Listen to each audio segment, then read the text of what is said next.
Hey students, welcome and welcome back to my channel. So I'm here with another video lecture for all of you, that is carbohydrates. So in this lecture we will see the definition of carbohydrates, their classification, their functions, their metabolism and their regulation in the blood.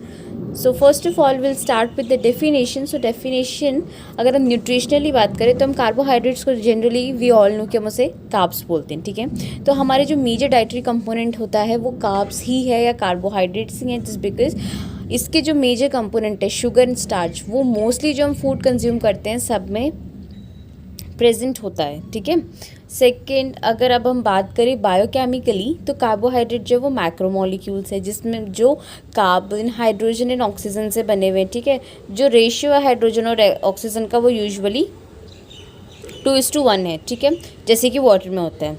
तो हम इसका empirical formula बनता है carbohydrate का CmH2O whole power n. ठीक है, जहाँ m और n कोई भी नंबर हो सकता है, सेम भी हो सकता है, डिफरेंट भी हो सकता है. ठीक है, तो जो सैकराइड टर्म होता है वो सबसे कॉमनली हम यूज़ करते हैं बायोकेमिस्ट्री में कार्बोहाइड्रेट्स को डिनोट करने के लिए, और डिफरेंट प्रीफिक्स हम ऐड करते हैं. ठीक है, ताकि हम उसके स्पेसिफिक टाइप्स को शो कर सकें. ठीक है, so next is source of carbohydrates. ठीक है, तो हमारे जो नियरली 3/4 बायोमास है इन प्लांट्स वो बना हुआ है कार्बोहाइड्रेट से. ठीक है, तो प्लांट और प्लांट प्रोडक्ट जो है वो सबसे ज़्यादा आपको कार्बोहाइड्रेट प्रोवाइड करते हैं. ठीक है, एनिमल्स में सैकेराइड्स होता है. ठीक है, जो कि बहुत कम क्वांटिटी में होता है, बट फिर भी हम एनिमल कार्बोहाइड्रेट्स यूज़ करते हैं. जो यूजुअली हम यूज़ करते हैं that is glycogen, sugars and their derivatives. ठीक है, जो कार्बोहाइड्रेट रिच आइटम्स कौन कौन से होते हैं, जैसे प्लांट बेस्ड प्रोडक्ट अगर आप देखेंगे तो ग्रेन्स, फ्रूट्स में कौन से fruits, banana, sapota, pineapple, grapes, vegetables like potato, sweet potato, beet root, beans. ठीक है, टेपियोका, ये सारे के सारे आपके क्या है प्लांट बेस्ड प्रोडक्ट्स हैं जो रिच इन कार्बोहाइड्रेट्स है. ठीक है, इससे हम टेबल शुगर बनाते हैं. देन एनिमल बेस्ड प्रोडक्ट्स के जैसे Honey, milk and milk products. ठीक है, देन उसके बाद आता है इसका क्लासिफिकेशन. ठीक है, तो हम जो क्लासिफिकेशन होता है उसका 2 टाइप्स पे बेस्ड होता है. एक न्यूट्रिशनल क्लासिफिकेशन होता है और एक स्ट्रक्चरल क्लासिफिकेशन होता है. जो न्यूट्रिशनल क्लासिफिकेशन होता है, ठीक है, हम उसको कंट्रीब्यूशन टू अ न्यूट्रिशन के बेसिस पे हम उसको डिफरेंशिएट करते हैं कि वो हमें कितना न्यूट्रिशन प्रोवाइड कर रहे हैं. फर्स्ट होता है हमारे सिंपल कार्बोहाइड्रेट. सिंपल कार्बोहाइड्रेट्स क्या होता है, सबसे ईजिएस्ट टू डाइजेस्ट होता है, क्विक एनर्जी प्रोवाइड करते हैं, जैसे बनाना, पाइनएप्पल, बेरीज, ग्रेप्स, ऑरेंजेस और दूसरे items like Honey, glucose, milk. ये सिंपल कार्ब्स है कि आपने इन्हें लिया और आपको काफ़ी जल्दी एनर्जी मिल जाएगी क्योंकि ईजी टू डाइजेस्ट है. दूसरे होते हैं स्टार्ची कार्बोहाइड्रेट्स. ये क्या होते हैं, थोड़े ज़्यादा कॉम्प्लेक्स होते हैं सिंपल वालों से, उनको थोड़ा टाइम लगता है डाइजेस्ट होने में, जैसे वीट, राइस, ज्वार. ठीक है, वेजिटेबल्स में पोटैटो, स्वीट पोटैटो एट्सेट्रा.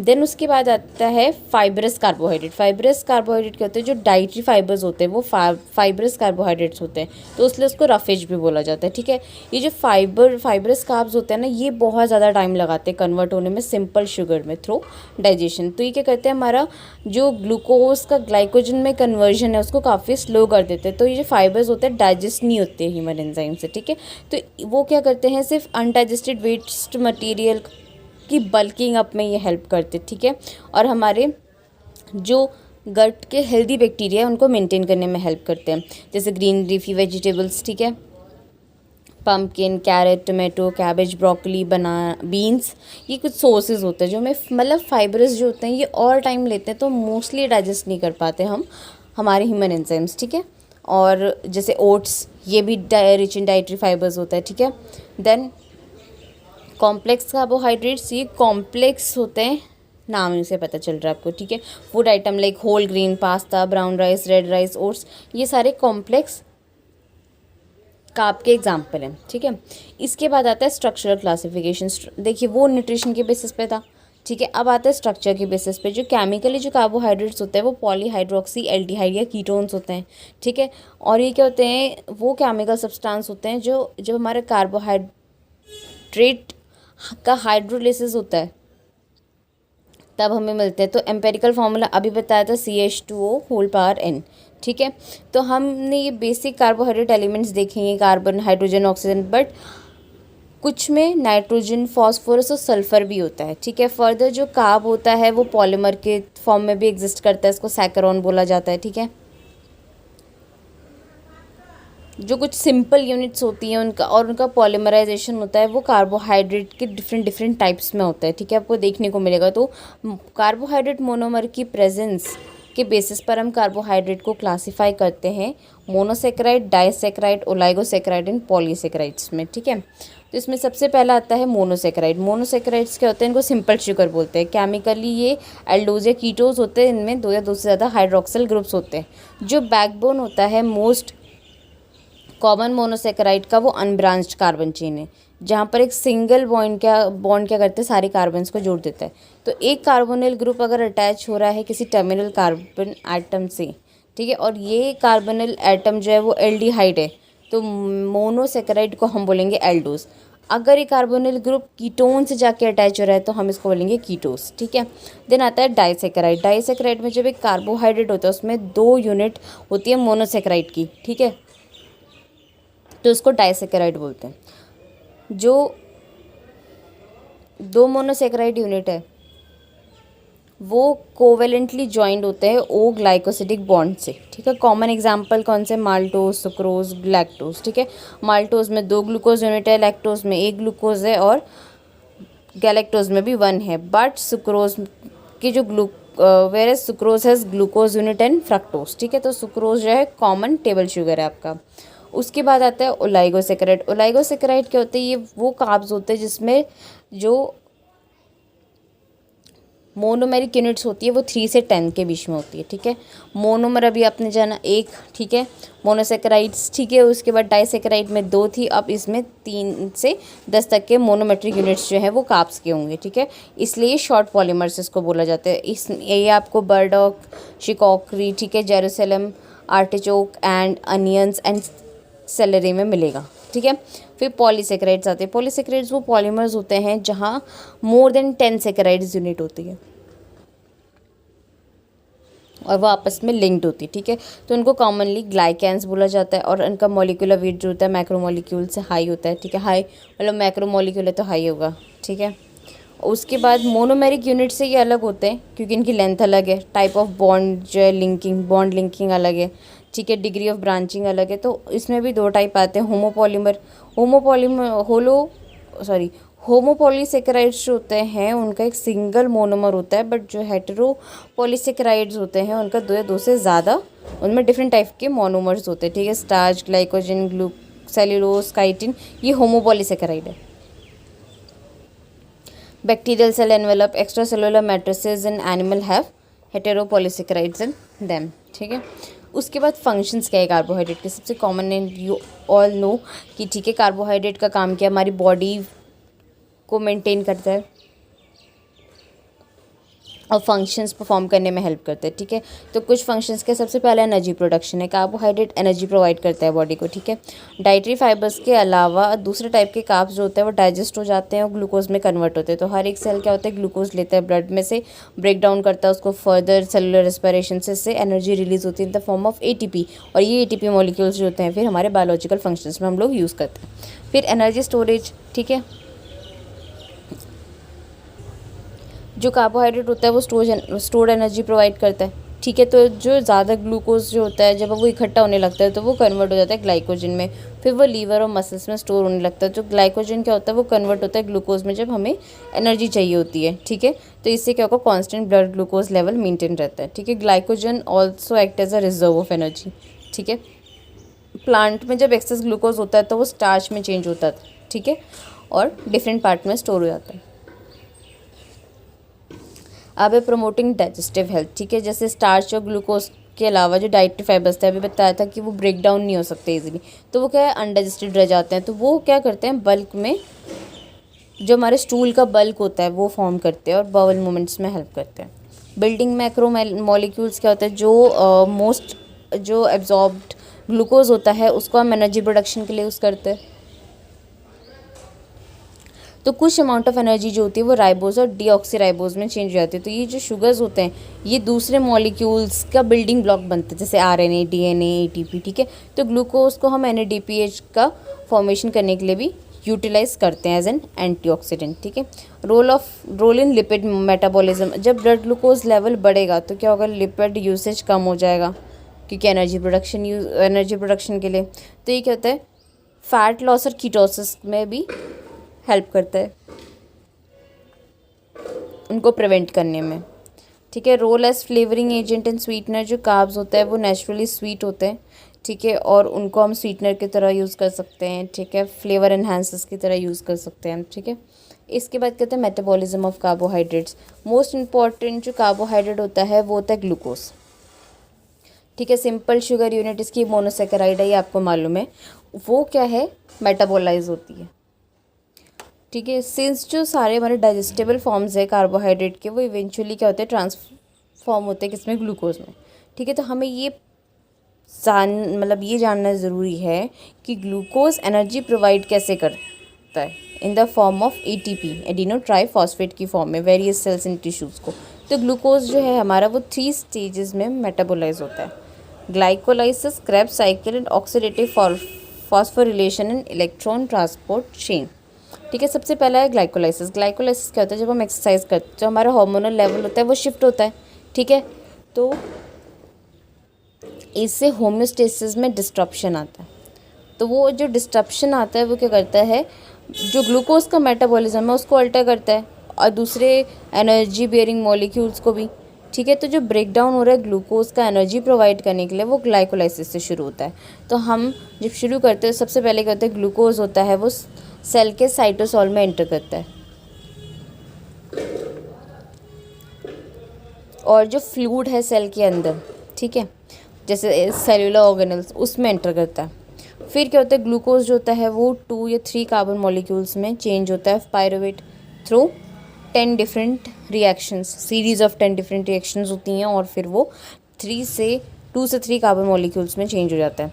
उसके बाद एक स्पेसिफिक एंजाइम होता है जो हर एक रिएक्शन को कैटेलाइज करता है, और हर एक रिएक्शन के बाद, ठीक है, 2 ATP मॉलिक्यूल्स जनरेट होते हैं, ठीक है।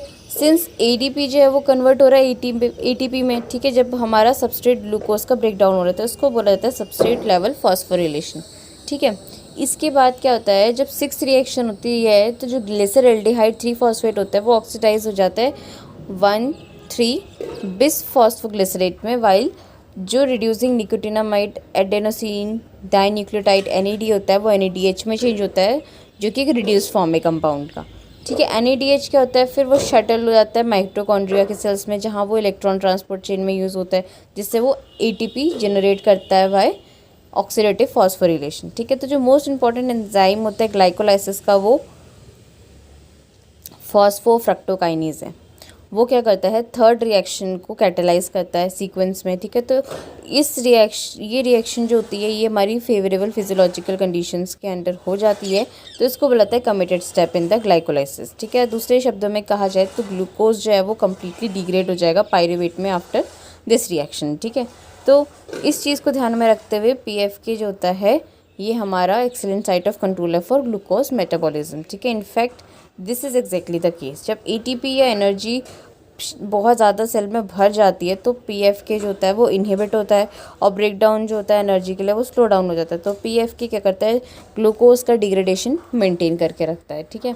इसके बाद हमारा सेकंड स्टेप है क्रेब्स साइकिल। क्रेब्स साइकिल जो होता है सेंट्रल मेटाबॉलिक साइकिल है कार्बोहाइड्रेट मेटाबॉलिज्म की और सारे मेटाबॉलिक पाथवेज की, ठीक है। बहुत सारे ऐसे कंपाउंड है जो कि फॉर्म होते हैं, रिसाइकिल होता है during Krebs cycle, like citric acid cycle, ठीक है। तो ये इसमें क्या होता है, ऑक्सीडाइज फॉर्म आती है निकोटिनामाइड एडेनिन डाइन्यूक्लियोटाइड NAD+ की and flavin adenine dinucleotide FAD की, और उसके रिड्यूस काउंटर पार्ट की जो कि NADH एंड FADH2 है, ठीक है। NAD+ एंड FAD जो होता है वो इलेक्ट्रॉन एक्सेप्टर्स है, ठीक है। तो ये क्या होता है, इलेक्ट्रॉन एक्सेप्टर्स है, तो ये रिड्यूस होते हैं जब इनका सबस्ट्रेट बनता है ना क्रेब्स साइकिल में, जब ऑक्सीडाइजेशन होता है, सरेंडर होता है, तो ये एक रिड्यूस्ड काउंटर पार्ट हो जाते हैं, ठीक है। जो क्रेब्स साइकिल होती है वो कब शुरू होती है, जब पायरुवेट जो होता है वो साइटोप्लाज्म में फॉर्म होता है, ठीक है। ग्लाइकोलाइसिस के टाइम पे वो माइटोकॉन्ड्रिया में जाता है।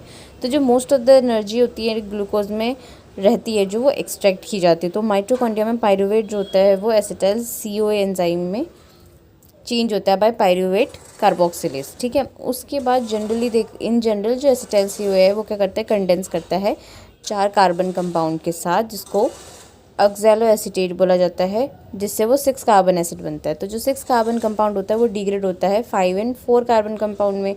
वो दो मॉलिक्यूल CO2 के रिलीज़ करते हैं। तो at the same time 2 molecules of NADH are form, ठीक है।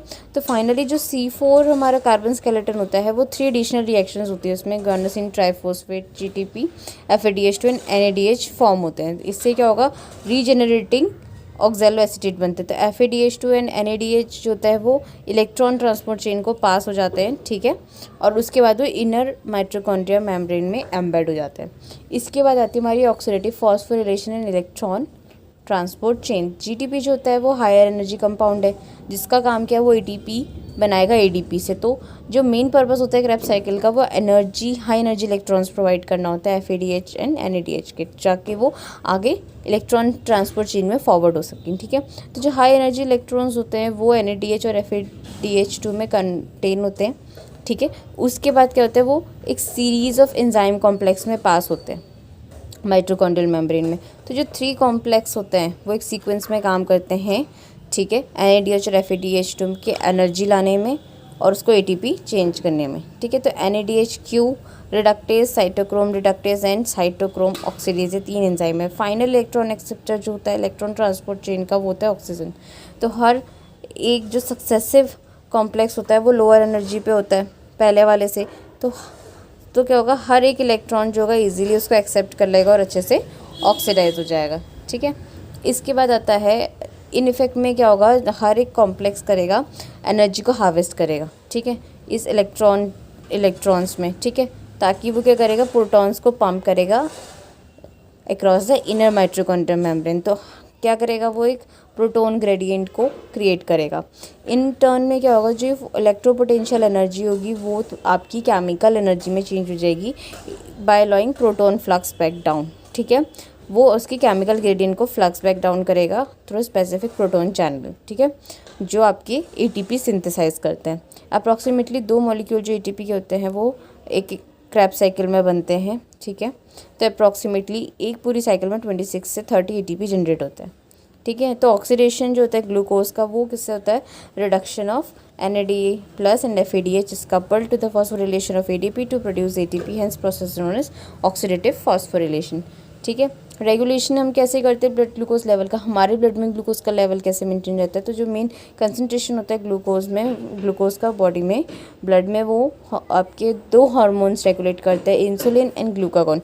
ये हार्मोन्स जो होते हैं आपके पैनक्रियाज में बनते हैं और लीवर सेल्स में काम करते हैं। जो लीवर होता है वो बॉडी के ग्लूकोज रिजर्वायर का काम करता है। जब ब्लड ग्लूकोज कंसनट्रेशन बहुत ज़्यादा हाई हो जाता है, ठीक है, तो वो क्या करता है, लीवर सेल्स में बहुत ज़्यादा बढ़ जाता है, ठीक है। तो क्या करेगा, लीवर सेल उसको लेगा और स्टोर करके रख लेता है। तो जब ग्लूकोज कंसंट्रेशन लो होता है तो फिर वो धीरे धीरे ग्लूकोज को रिलीज़ करना स्टार्ट करता है। So thank you so much everyone, this was the end, and if you have any queries please drop in the comment section, and thank you so much for watching and do subscribe the channel for more.